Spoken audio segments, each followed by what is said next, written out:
Hey guys, welcome to or welcome back to my channel. This video concludes the Paint It Pink series that I started for the month of October. This last video, I'm not going to be doing my makeup. I'm not going to be talking about what I'm wearing on my face. I'm not going to be talking about random things. First of all, I want to thank you all for taking the time to watch the videos, or if you don't even watch the videos, read the description box, see the links. If you've donated, thank you. If you haven't, but you've supported me by watching this, thank you. If you've prayed, thank you. If you've sent good vibes, thank you.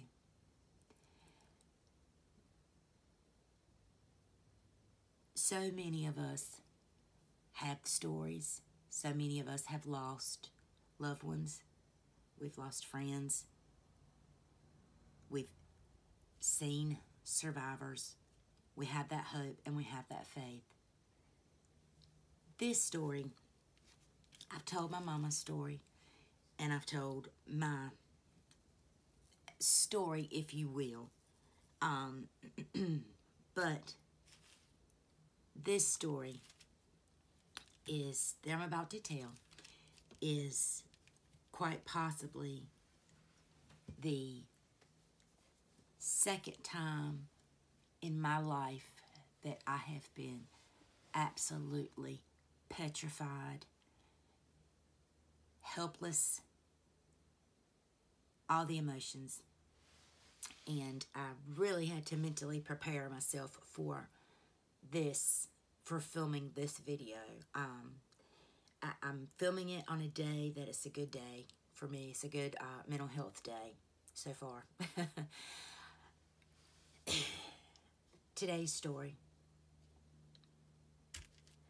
is about my daughter, my just turned 23-year-old daughter, my youngest.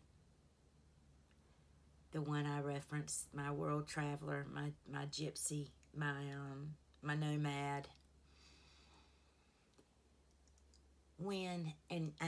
I did get Hannah's blessing and permission to share this with her, hoping and asking that you don't wait and fear doesn't make it go away. When Hannah she just turned 23. When Hannah was 21, I think she was 21 when this first started, she found a lump in her breast, a palpable lump. She wasn't living home at the time. She was living, I think she was in Virginia maybe. Anyway, and she, at the time, she was a military spouse. So she went to the military hospital there. And they told her that, and she always explains, when they're doing the H&P during any type, history and physical during any type of doctor visit, they ask you about your family history. So she said, yes, I have a family history of cancer, all kinds. And they told her then she needed to get it checked out, that it was more than likely cancer because she had a family history of it. Well, to a 21-year-old living away from your mama, she had recently just got married, and she had suffered one of the most devastating losses imaginable that I will not share. That's definitely not my story to tell. However, it was, I said there were 2 times that I felt absolutely helpless. 3. Anyway, so this was the 3rd.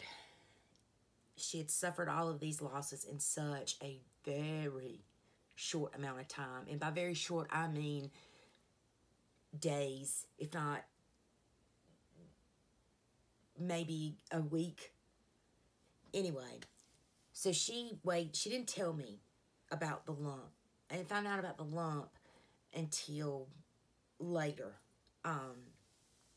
And I made it my business to continue to try to find help for her. Fast forward, you know, she's telling me, oh, the lump is gone, it's gone, it was nothing, you know, so I'm, oh, thank God, blah, blah, blah, blah, blah. Now, in my story, I did not share this because while it was related to a scare, it turned out to be absolutely nothing, and I was not treated that way. But this part that I'm going to tell kind of coincides with what I just said about Hannah. A few years ago, I found a lump, but I also had pain in my breast, and it was just a small nodule, but it was very painful. I mean, it was like just very tender to the touch. So went to the doctor. The doctor said, you know, all right, I'm gonna schedule you for a mammogram. I do not think this is cancer. However, I cannot fully say that without a proper imaging, so forth and so on. They got me into the radiologist that day, and I go in, and my mama went with me, and I may have shared the story, I don't know. Anyway, I went in, scared to friggin' death. The lady that came and got me, she said, you will know something before you leave here today. I said, okay. I had the mammogram, I went back in the room. A few minutes later, she called my name, and I followed her to a little family room, fully expecting to hear, you know, Miss Steps, we found a lump. But no. She pulled me in that room, and she said, my mom wasn't allowed to go back with me, so my mama was still in the waiting room. And she said, Miss Steps, do you drink a lot of caffeine? I said, yeah. You know, I didn't know where in the hell this was going. She said, about what do you average? And at the time, I was probably drinking 2 Pepsis a day. And she said, what you're feeling is what our bodies produce when we've got too much caffeine in our body. I guess they make little deposits in your breast area. So her recommendation, don't, you know, really cut back on caffeine. So I was like, oh, no damn problem. Done. Check. So left there, you know, just so happy that it was, you know, I wasn't treated like a moron, and I was proactive in getting this stuff taken care of. My physician was proactive in, you know, sending me places, so forth and so on. Back to Hannah. She tells me, you know, yeah, Mama, my lump is, you know, it's gone, it's smaller. And so in my mind, I'm thinking, it's probably caffeine. You know, because I knew Hannah she drank a lot of caffeine too. Anyway, come to find out, Hannah was just scared. She, that marriage ended. Hannah came back home, and I told her, and I could feel the lump because she fessed up. She was just scared, and it was a flight or fight mentality that she had. she didn't fight to find out what was wrong. She took the flight route, which is running away from it. And anyway, so when she got here, her main thing, Mama, I don't have any health insurance. I said, I don't care. Nobody is going to turn you away. We're going to get answers, Hannah. We're going to get them. We cried. We prayed. We, just everything. And I called several people. I'm very fortunate that we live in an area that we have access to cancer centers. I'm very fortunate that I worked with a lot of medical providers, and I worked in the teaching arena of medical. I worked at the PA school, physician assistant, so I had contacts, I had resources that I could say, hey, can you tell me how to get this? Can you do this, that, and the other? This is what's going on. I'm scared. What do we do? Anyway, luckily, this beautiful soul of a woman, when I called, she wasn't the person that I needed to speak with, but she stayed on the phone with me. She looked up what I needed. She called me back. She was wonderful. There was a program that it was almost like I guess it was a grant in our county or our state that it was BRCA. Obviously, it was for breast cancer. It paid for everything from beginning to end, even if it was just the exam, or which is what it ended up. So we finally, after 2 years of Hannah having this lump that did get bigger, and you could actually see it. Hannah is a very small girl. I mean, she's super, super skinny. But, and thank you, Jesus, she didn't get my big old boob gene, But, anyway, so we were able to get an appointment with an oncologist, and who knew the history, because of everything, and had her medical records from these other military places that just told her that she had cancer. So, this kid's going through devastation after devastation, and then to hear, hey, you have cancer, you need to go find somebody to get that shit out, So she's trying to, in her, I can't speak for her, but I know that I feel that in her mind, she was running away from that issue. She was putting that issue on the back burner because she was dealing with so damn much.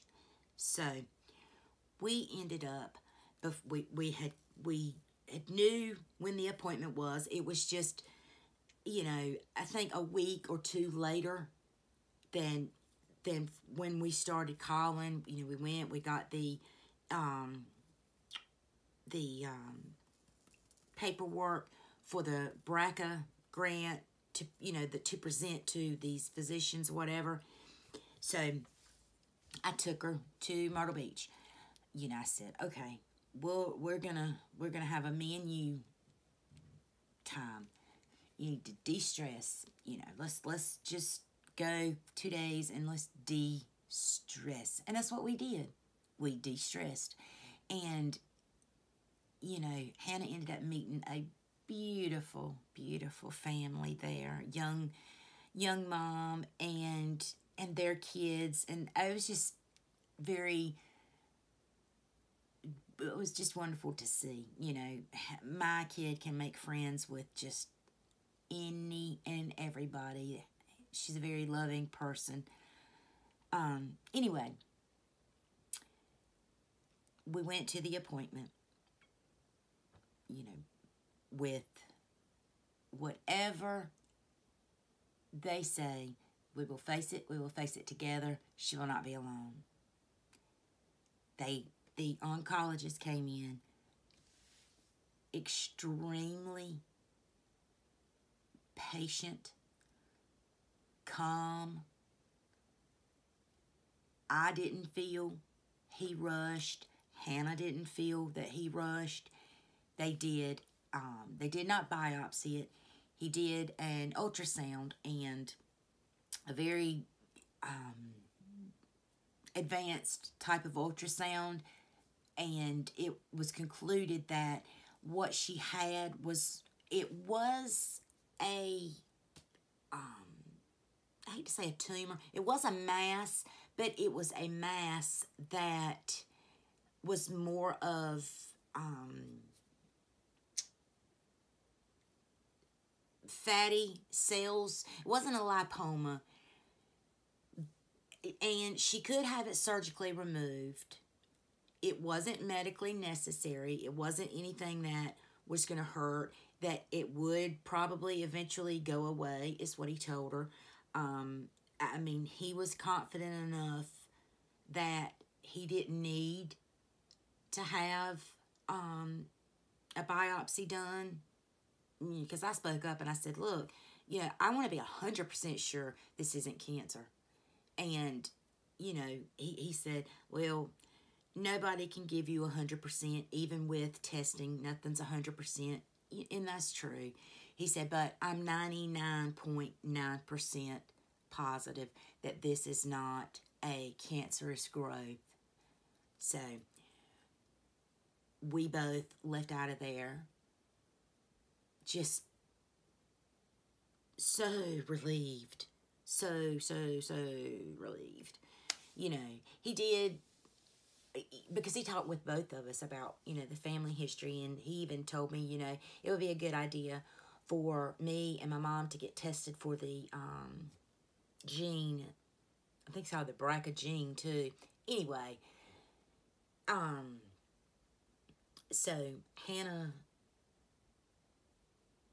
went through it. She was scared. It turned out a happy ending, but let me tell you, those friggin' months and months of fear that my youngest child, who I fought so hard to get in this world, so scared that cancer was going to take her away, that all of my fears for 20 years ahead of that, you know, I was so scared coming true, you know, but it didn't. She doesn't have cancer, and I'm so grateful for that. We were the lucky ones. So many aren't. But that was the story that I am going to end my Paint It Pink series with. Why I do what I do, why I support it, why I push for it, why I spread the word as much as I can, you know, and I say breast cancer because that is the one that is closest to my heart, but it's for all cancer. You know, it is. Cancer's a you know what. It is. I want my channel to be a place where, you know, you can talk in the comments. You can share your story, because chances are somebody else has a similar story, and they might need, at that moment in time, somebody to talk to. And I've already seen it. I've already seen it in my comments. And while I'm obviously very sorry for a person's loss, it is a very fulfilling feeling to know that somebody else is able to talk to, you know, that person about me too. Hey guys, my phone cut out, and it's probably a good thing that it did, because I was starting to get emotional. What I was saying was, I've seen it in the comments. I've seen the even if they're online or virtual friendships, camaraderie,